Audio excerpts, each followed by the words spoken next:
Olá família, tudo bem? Como é que vocês estão? Mais uma semana de estudos da palavra, mais uma semana de estudos dos ensinamentos de Jesus. Então, espero que vocês estejam bem, né? Então, como de costume, eu quero pedir para que você possa estar curtindo o nosso vídeo, que você possa se inscrever no canal da nossa igreja, que você possa compartilhar esse estudo para que mais e mais pessoas possam ter esse encontro com a palavra, esse encontro com Jesus, esse encontro com um pouco mais de profundidade na palavra. Amém? Vamos estar orando? Então feche seus olhos. Senhor, meu Deus e meu Pai, te agradeço por mais esse momento, Pai. Te agradeço porque o Senhor é um Deus bondoso, o Senhor é um Deus misericordioso, o Senhor é um Deus que nunca nos deixa só. Deus, nesse momento de estudo, Pai, nesse momento de meditação na Tua Palavra, nesse momento de nos aprofundar mais na Tua Palavra, que o Senhor possa, Pai, estar conosco, Pai. E que nós possamos sair daqui, terminar nesse vídeo, que nós possamos cada vez mais crescer em conhecimento no Senhor, porque é isso que o Senhor nos pede, é isso que o Senhor quer, é isso que nós devemos fazer, Pai. Então, que esse momento desse vídeo, nesse tempo que seja, que vai durar esse vídeo, Pai, que o Senhor possa, Pai, estar em cada momento falando, Pai, e que nós possamos entender, Pai. É isso que eu te peço, Pai. E já te agradeço, em nome de Jesus. Amém. Amém, família? Então, essa semana eu gostaria de começar uma nova série de estudos que eu acho que vai ser bem interessante e que vai ser bem legal. Nós vamos começar a estudar agora o Evangelho de João a partir do capítulo 1. Então, cada semana vai ser um capítulo. Nós iremos estudar, nós iremos nos aprofundar um pouco mais em algumas coisas, em alguns ensinamentos que Jesus nos deixou, algumas palavras que Jesus fala e todos os acontecimentos que acontecem em João. Então, provavelmente esse vídeo vai ser um pouco mais longo do que o de costume que nós temos nos nossos vídeos do Família Nele, mas espero que vocês entendam e espero que vocês gostem desse novo formato, dessa série de estudos do Evangelho de João, certo? Então, como essa é uma série que vai demandar um pouco mais de tempo, eu quero que você possa já separar o seu caderno, separar uma caneta aí para que você possa estar anotando, você junto com a sua família, estar anotando algumas coisas que nós iremos estudar, para que o Evangelho de João possa brilhar mais aos nossos olhos, que nós possamos entender cada vez mais a profundidade desse Evangelho. Amém? Então, eu decidi começar pelo Evangelho de João porque é um Evangelho muito rico em informações que o próprio apóstolo João, o discípulo João, ele deixou algumas coisas que uma grande parte do Evangelho de João não está escrito nos outros evangelhos, que é Mateus, Marcos e Lucas. Tem algumas histórias que são específicas que só tem em João. Então, a forma de olhar para esse texto, a forma de olhar para o que estava acontecendo, João tem uma certa diferença dos outros evangelhos e é por isso que eu quero começar por ele. Então, peço que você possa estar abrindo sua Bíblia no Evangelho de João, capítulo 1. Então, Evangelho de João, capítulo 1, é o quarto evangelho, capítulo 1.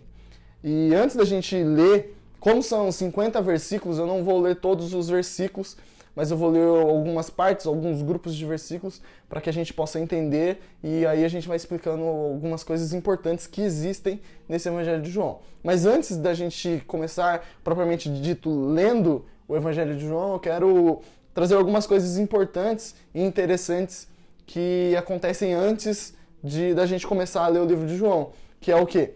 O Evangelho de João foi escrito pelo próprio apóstolo João, e ele não escreve, ele não diz que que ele é o apóstolo João, mas dá a entender, depois durante esses estudos do Evangelho de João nós vamos entender quem é, mas dá a entender que é o apóstolo João mesmo que escreveu. E esse Evangelho de João foi escrito por volta dos anos 85 e 90 depois de Cristo. Então é dito que o Evangelho de João foi um dos últimos livros a serem escritos do Novo Testamento. Então foi lá quase no ano 90, que é praticamente perto da morte também do apóstolo João, que ele morreu lá na ilha de Patmos, escrevendo também o livro do Apocalipse, né? Então é lá onde o Evangelho de João não foi escrito lá na ilha de Patmos, mas na ilha de Patmos é onde ele escreve o livro de João, o Evangelho, o Apocalipse, o livro do Apocalipse. Então é lá que ele escreve tudo isso, e o Evangelho de João provavelmente foi escrito em Éfeso, quando ele estava por lá, ele acaba escrevendo lá. Então foi datado entre 85 e 90 depois de Cristo. E o destinatário do Evangelho de João são todos aqueles que os cristãos não judeus. Esse é o foco principal dele, nós vamos entender em algumas partes durante o Evangelho de João, nós vamos entender o porquê que o foco dele era os cristãos não judeus. Mas uma coisa também interessante é que o Evangelho de João foi escrito em grego, assim como praticamente todo o Novo Testamento foi escrito em grego, o Evangelho de João também é escrito em grego. Ah, Bruno, mas por que ele é escrito em grego se João ele era judeu? Porque grego era a língua falada no mundo todo, era como se fosse o inglês de hoje. Para você conseguir se comunicar melhor, para você se comunicar com mais e mais pessoas, você fala inglês.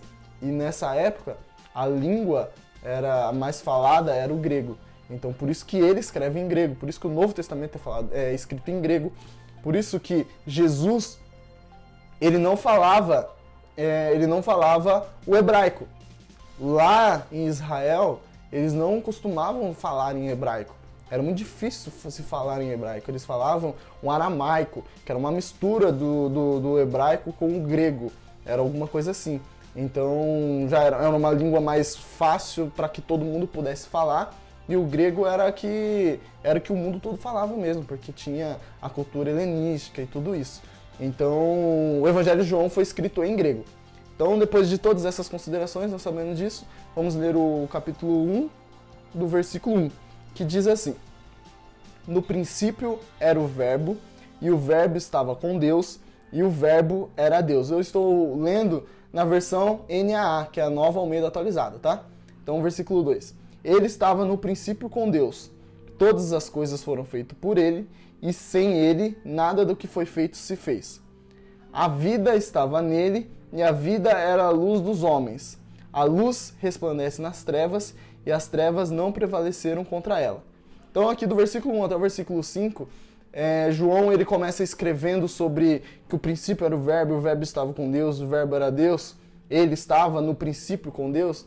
Aqui João ele começa a escrever isso e faz quase que um paralelo com Gênesis 1, que é lá no princípio Deus criou os céus e a terra era sem forma e vazia. Esses primeiros 5 versículos fazem uma referência a Gênesis 1, dizendo que Jesus, ele é aquele que estava no começo de todas as coisas.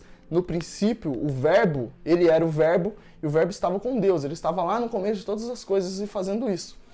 E uma coisa interessante que a palavra verbo, em algumas traduções tem a palavra, né, que é traduzido no princípio era a palavra.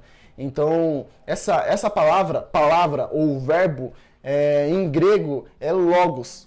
E é interessante a gente falar sobre o logos, porque o logos, por que João ele escreve sobre logos? Eu vou ler uma parte aqui para que a gente possa entender.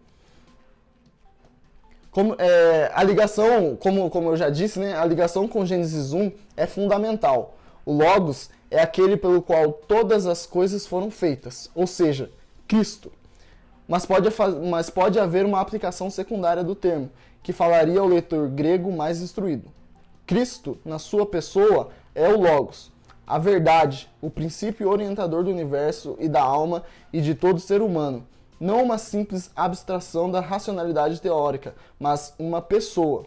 Por essa pessoa, o Logos, o indivíduo pode chegar à harmonia com Deus e com a sua criação. Então Pedro ele pega e faz essa jogada colocando logos do grego para que os gregos e os cristãos que eram os não judeus, né, que os cristãos que não eram judeus, eles possam entender a profundidade de quem é Jesus Cristo. O foco principal do Evangelho de João, e depois mais para frente nós vamos entender, é que ele queria que as pessoas pudessem entender que Jesus, ele é o Filho de Deus. Então esse é o foco principal. E quando João usa essa palavra logos, ele está querendo trazer algo do grego, algo do mundo grego, para que as pessoas possam entender que Jesus ele é esse logos, ele é tudo que existe. As coisas existem por causa dele. E continuando o capítulo 1, nós vamos entender isso, que ele diz no versículo 6. Houve um homem enviado por Deus e o nome dele era João. aqui esse João não é o apóstolo João, não é o discípulo João. Esse aqui, João, é o João Batista, João o Batista, tá bom? Então vamos lá. Versículo 7. Este veio como testemunha para testificar a respeito da luz, para que todos viessem a crer por meio dele. Ele não era a luz, mas veio para dar testemunho da luz, a verdadeira luz que, vinda ao mundo, ilumina toda a humanidade. Então aqui vai começando a descrever quem é o João Batista, João o Batista, aquele que veio para preparar o caminho que Jesus iria começar a seguir. Ele veio antes para que pudesse mostrar o caminho que Jesus deveria seguir, para que Jesus pudesse caminhar ali. Então, versículo 10. O verbo, já está falando de novo de Jesus, o verbo estava no mundo. O mundo foi feito por meio dele, mas o mundo não o conheceu. Então, de novo, João ele começa a falar que Jesus ele já estava no mundo, que o mundo foi feito por ele, mas o mundo não conheceu, as pessoas não conheceram. Então, aquele que criou todas as coisas, o mundo não conheceu, não o reconheceu, não o tratou da maneira devida. Versículo 11. Veio para o que era seu e os seus não receberam. Mas a todos quantos o receberam, deu-lhes o poder de serem feitos filhos de Deus, a saber, aos que creem no seu nome, os quais não nasceram do sangue, nem da vontade da carne, nem da vontade do homem, mas de Deus. Então aqui, esse versículo 11 e 12, ele meio que resume essa primeira parte do capítulo 1. Porque ele pega e fala que Jesus veio para o que era seu e os seus não receberam. Quem eram essas pessoas que Jesus veio e não receberam? Os judeus. Ele veio para o povo judeu, mas o povo judeu não o receberam. Então, mas a todos quanto receberam, deu-lhes o poder de serem feitos filhos de Deus, a saber, aos que creem no seu nome, aos quais não nasceram do sangue, nem da vontade da carne, nem da vontade do homem, mas de Deus.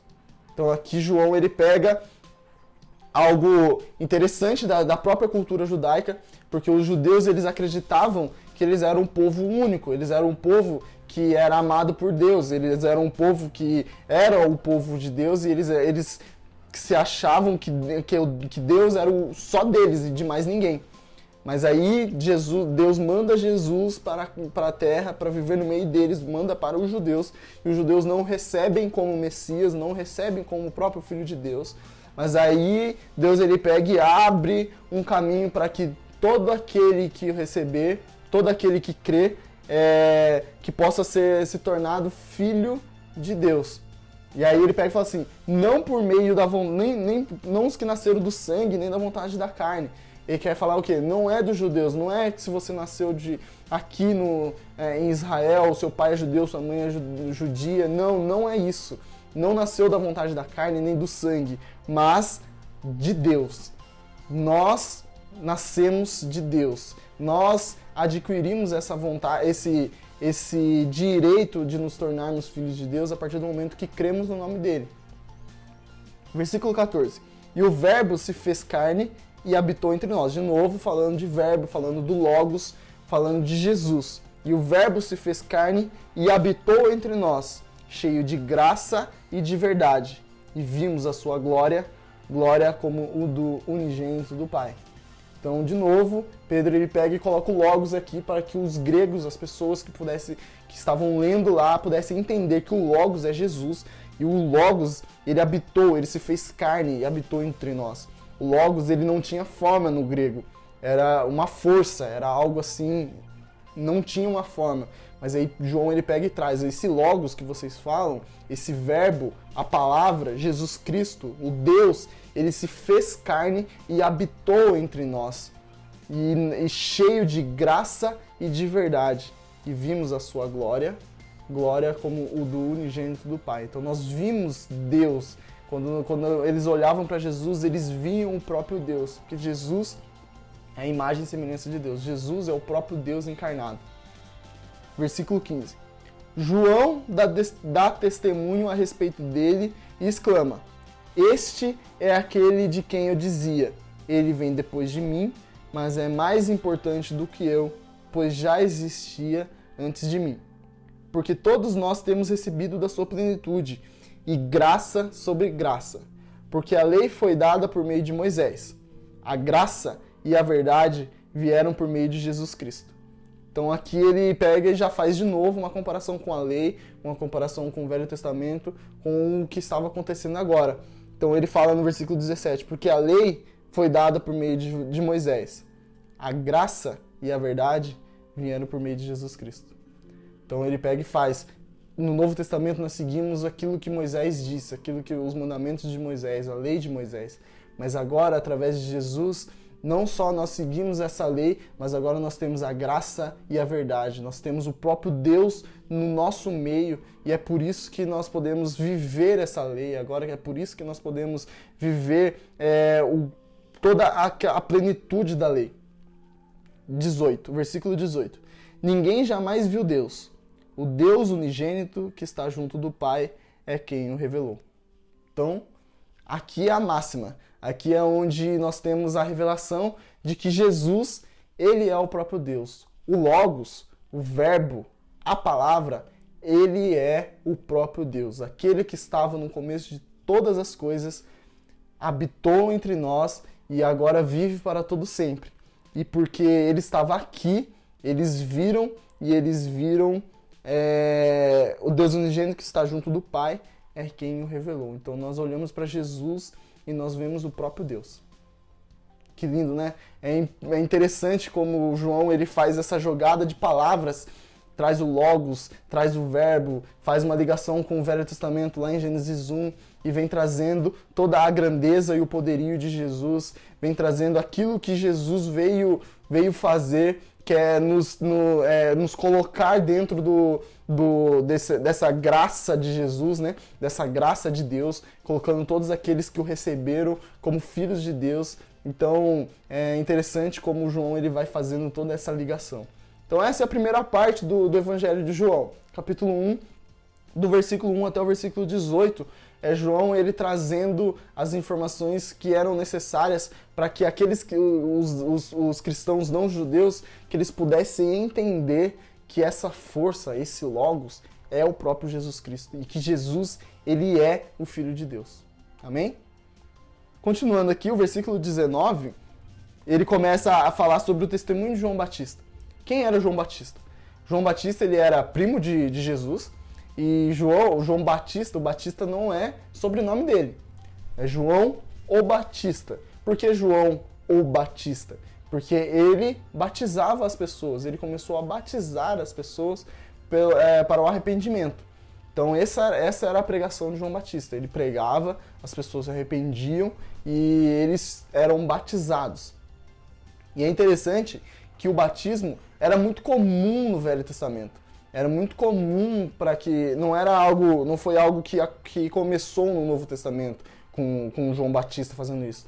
Muito antes disso já se faziam isso, que o batismo ele servia para várias coisas, para a purificação das pessoas, para a purificação das cerimônias religiosas, né, para que as pessoas pudessem participar dessas cerimônias e tantas, existem vários, nós já falamos de algumas coisas dessas nos milagres de Jesus, que existiam tanques espalhados por todo Israel e esses tanques serviam para se purificar, para que eles pudessem entrar e participar da cerimônia religiosa que estava acontecendo. Então o batismo era isso, para a purificação. E João ele usa esse tipo de batismo exatamente para isso, para purificar, para que nós possamos agora começar uma nova vida. E aí em Paulo, a partir do apóstolo Paulo, Jesus ele estabelece isso como algo que nós devemos sempre fazer, batizando em nome do Pai, do Filho e do Espírito Santo. Mas a partir do apóstolo Paulo, que o apóstolo Paulo ele começa a enfatizar melhor isso, e a igreja primitiva também começa a entender melhor que o batismo serve também para o arrependimento, para que nós possamos demonstrar publicamente o nosso arrependimento e que nós possamos, o batismo também representa aquilo que nós já vivemos, nós já vimos já andando, fazendo isso, e a partir do momento nós paramos, nós nos batizamos e declaramos publicamente que nós somos cristãos, que nós vivemos uma nova vida, que nós somos encontrados por Cristo e tudo isso. Então, o João o Batista, ele começa fazendo isso. Então, o Batista não é sobrenome, é sim um título para ele, é aquilo que ele fazia. Então, versículo 19. Esse foi o testemunho de João o Batista, quando os judeus lhe enviaram de Jerusalém sacerdotes e levitas para perguntar: quem é você? Aqui é interessante, porque eles começam a ver que o João Batista, ele começa a juntar muitos seguidores. Muitos seguidores. E toda vez que algum homem se levantava em Israel com muitos seguidores, os sacerdotes e levitas, os fariseus, eles mandavam os sacerdotes e levitas até essa pessoa para perguntar quem é ele. Mas por que perguntavam isso?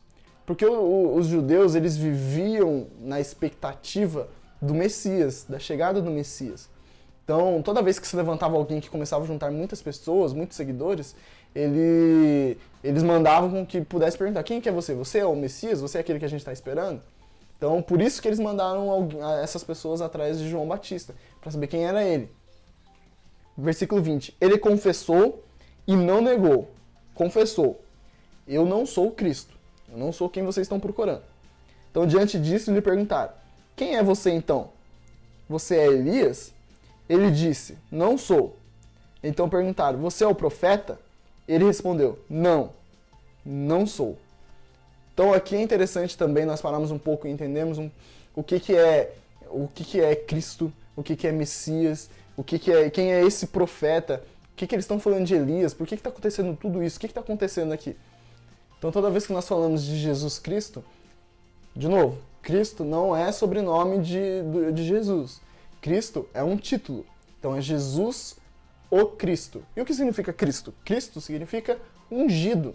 Então, Cristo e Messias é a mesma coisa.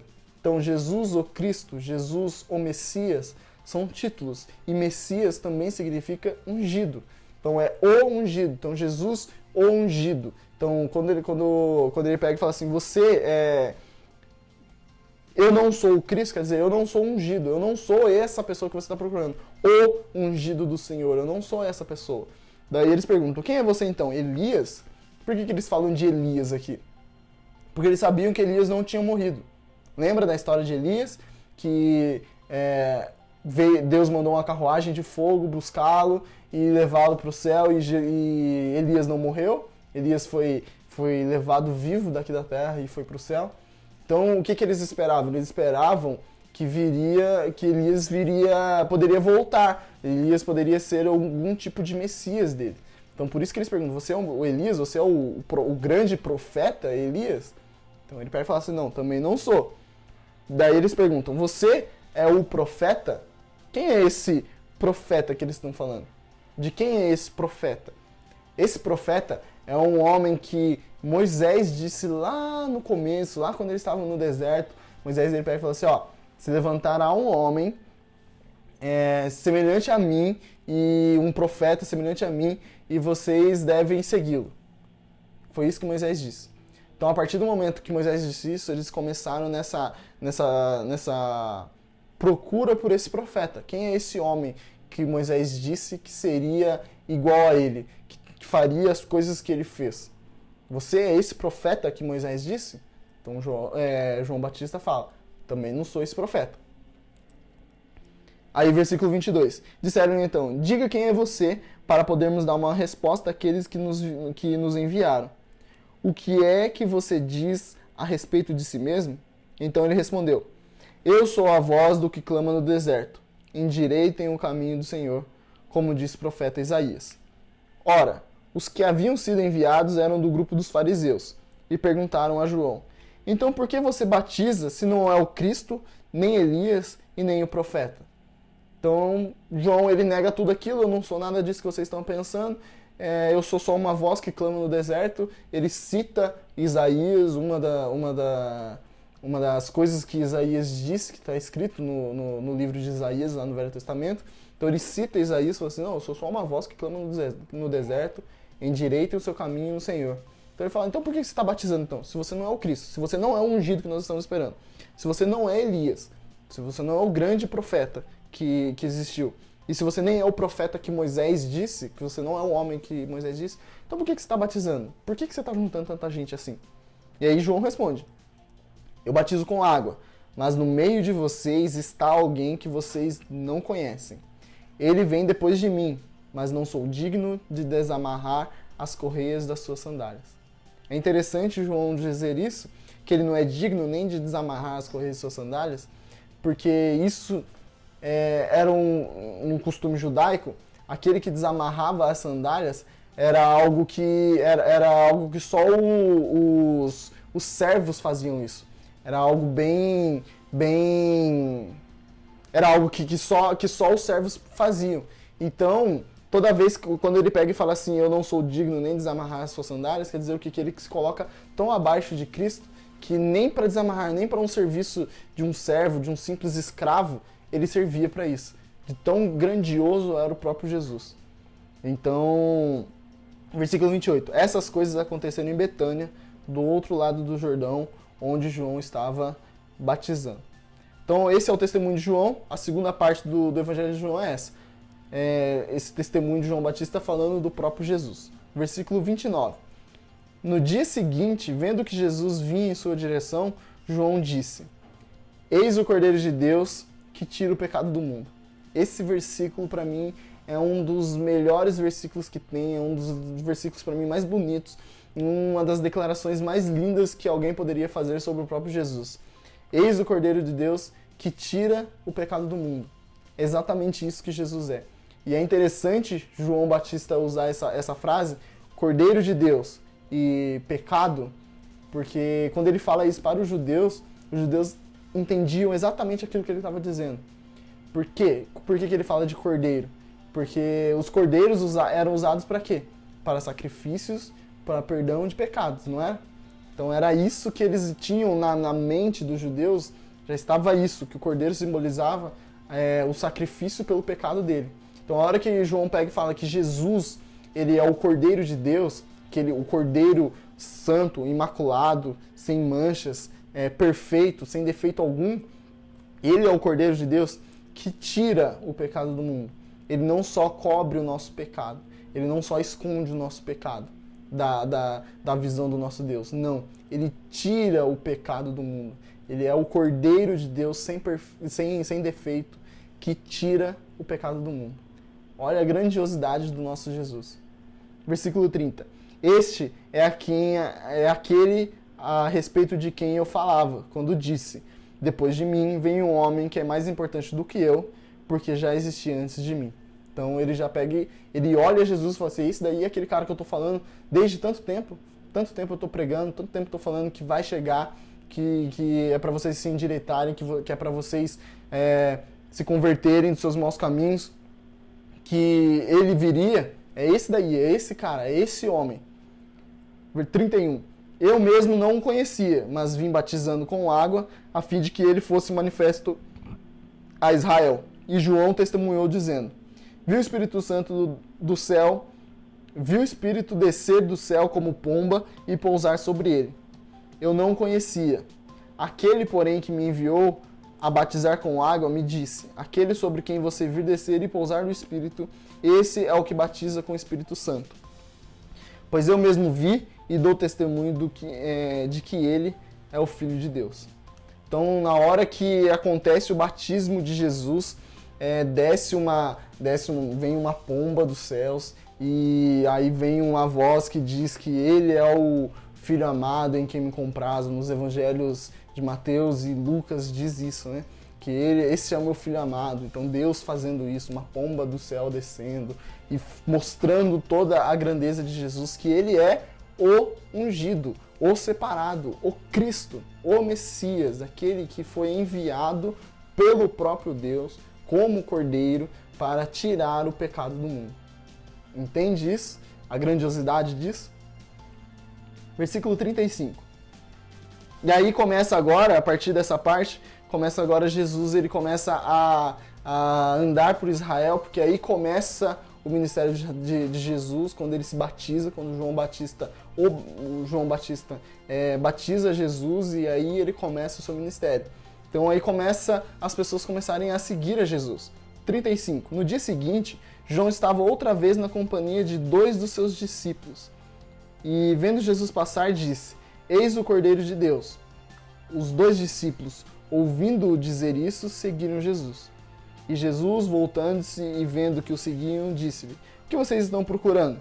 Eles disseram: Rabi, onde o Senhor mora? Rabi quer dizer mestre. Provavelmente na sua Bíblia deve estar escrito isso. Rabi quer dizer mestre. Então, é interessante nós entendemos que Jesus ele não tinha... Vamos voltar um pouquinho. Para que você pudesse ser um mestre em Israel, você tinha que ter uma autorização dos mestres que já existiam, por exemplo, dos fariseus e de toda aquela turma, para que você pudesse ser um mestre licenciado em Israel, para que você pudesse ministrar em Israel e ensinar em Israel. E Jesus não tinha isso. Mas ao olharem para ele, as pessoas reconheciam o tamanho do conhecimento que Jesus ele tinha e da influência que ele tinha e de como ele falava com firmeza, como um mestre. Então ele fala: Rabi, quer dizer mestre, onde o senhor mora? Jesus respondeu: venham ver. Então eles foram, viram onde Jesus estava morando e ficaram com ele aquele dia. Era mais ou menos 4 horas da tarde. Então André, o irmão de Simão Pedro, era um dos que tinha ouvido o testemunho de João e seguido Jesus. Ele encontrou primeiro seu próprio irmão, Simão, a quem disse: achamos o Messias. De novo, fazendo essa jogada de palavra, Messias, Cristo, ungido, né? Achamos ungido. E o levou a Jesus. Jesus olhou para ele e disse: você é Simão, filho de João, mas agora será chamado Cefas. Então aqui é um encontro de Jesus com seus primeiros discípulos, que é André, Felipe e João. Então esses são os primeiros discípulos ali de Jesus, aqueles que começam a andar com Jesus. Versículo 43. No dia seguinte, Jesus resolveu ir para Galiléia e encontrou Filipe, a quem disse: siga-me. Esse Filipe era de Betsaida, cidade de André e de Pedro. Filipe encontrou Natanael e lhe disse: achamos aquele de quem Moisés escreveu na lei e a quem se referiram os profetas, Jesus, o Nazareno, filho de José. Então Filipe ele se encontra com Jesus e Jesus simplesmente fala: siga-me. E ele começa a seguir. Para nós termos a noção do poder de influência que Jesus tinha ao seu redor. Ele simplesmente falava uma simples frase e as pessoas levavam tudo e começavam a segui-lo. A gente já viu isso em vários dos milagres de Jesus, os encontros que Jesus tinha. Era simples, uma simples palavra e as pessoas, aquilo impactava e mudava a vida daquelas pessoas. E Filipe vai até o seu amigo Natanael e fala que ele encontrou. Você viu? Ele só simplesmente falou isso e Jesus simplesmente falou isso e não falou mais nada. E Filipe já teve todo aquele entendimento de quem é o próprio Jesus. Ele fala: ó, achamos aquele de quem Moisés escreveu na lei. Então, achamos esse profeta que Moisés disse e a quem se referiam os profetas. Jesus, o Nazareno, filho de José. Então aqui é interessante o apóstolo João escrever filho de José, porque nós sabemos que José não é filho, não é pai de Jesus, o pai natural de Jesus, mas era o pai legal de Jesus. Então era aquele que cuidava de Jesus quando ele era criança, que cuidou de Jesus durante toda a parte da infância dele e juventude. Então José não era o pai natural, biológico, mas era o pai legal de Jesus. Então era como as pessoas o conheciam, ele era filho de José. Mesmo que a história de Jesus nós já sabemos que foi o Espírito Santo que fez com que Maria pudesse ficar grávida e não teve relações com José. 46. Então Natanael perguntou: de Nazaré pode sair alguma coisa boa? Filipe respondeu: venha ver. Então é outra coisa interessante, que os judeus eles sempre tinham um certo preconceito com alguns lugares, né?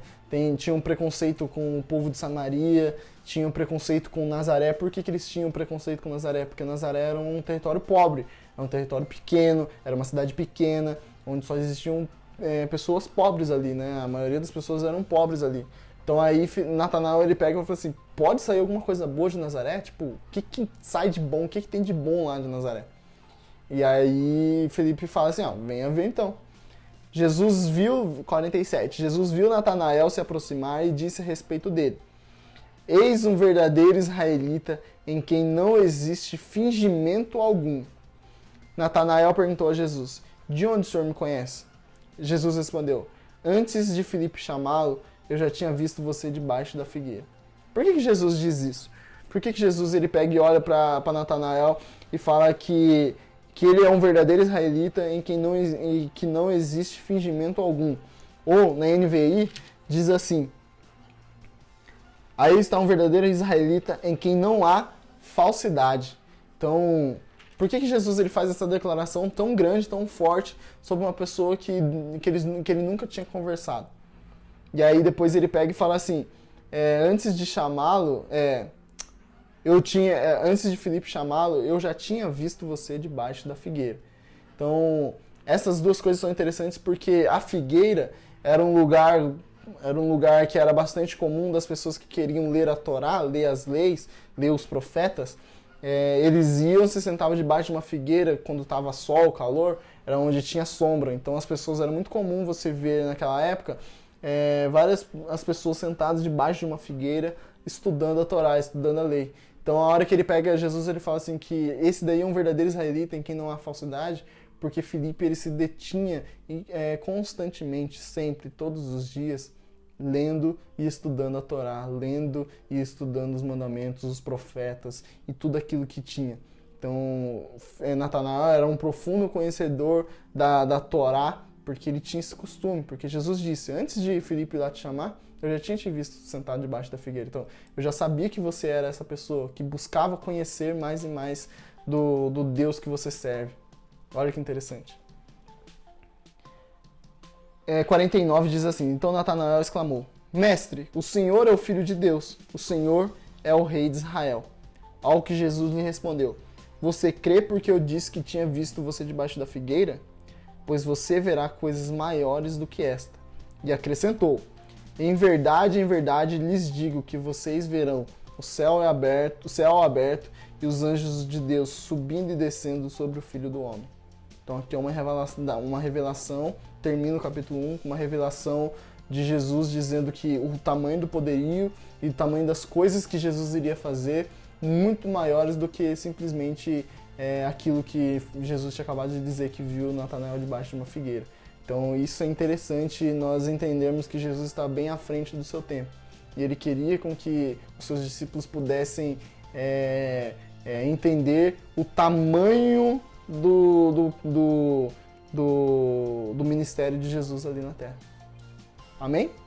Então esse é o capítulo 1 de João. Espero que vocês tenham gostado dessa nova série de estudos e que vocês tenham entendido algumas coisas que são bem importantes, aquilo que Jesus deixou bem frisado, aquilo que João Batista frisou sobre Jesus, que ele era o Filho de Deus, que ele é o Cordeiro de Deus, que tira o pecado do mundo.